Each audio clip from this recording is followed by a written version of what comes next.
So మీ production పరంగా మీ family involvement ఎంత? మీ నాగబాబు గారు కానీ, మీ వరుణ్ తేజ్ గారు కానీ వాళ్ళ ఇన్వాల్వ్మెంట్ ఎంత? మీ సక్సెస్ని నాగబాబు గారు ఏం చెప్తుంటారు? ఎందుకంటే వాళ్ళు స్ట్రగుల్ అయ్యారు, మీరు సక్సెస్ అవుతున్నారు. సపోర్ట్ వైజ్ ఇన్వాల్వ్మెంట్ చాలా ఉంటుందండి.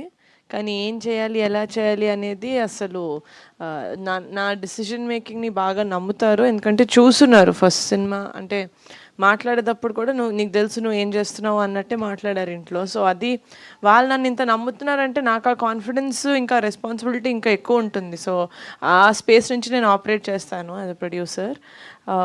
నాన్న చాలా happy, is obviously very happy మా సక్సెస్ చూసి. పవన్ కళ్యాణ్ గారికి చూపించారు టీజరు, ఆయన ఏం చెప్పారు? మీ మీ దీని రియాక్షన్ ఏంటి?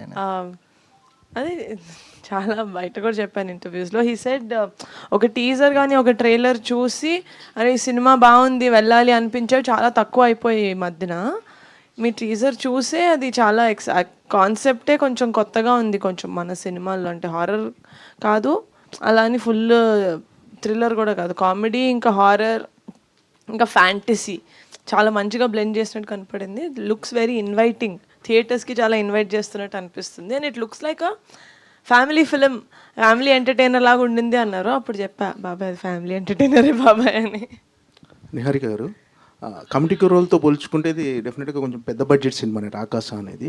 అంటే రెగ్యులర్గా ఒక ప్రొడ్యూస్ చేసే సినిమాలప్పుడు బడ్జెట్ కంట్రోలింగ్ ఇలాంటివన్నీ ఉంటాయి కదా, మీకున్న ఎక్స్పీరియన్స్ ఎలాంటిది? అంటే ఈ సినిమా ఖర్చు విషయంలో కానీ బడ్జెట్ కంట్రోల్ విషయంలో కానీ, అంటే మీకు ఎక్స్పీరియన్స్ మన్య రమేష్ గారు లాంటి ఎక్స్పీరియన్స్ పర్సన్ ఉండటం వల్ల మీకు ఈజీ అయిపోవచ్చు.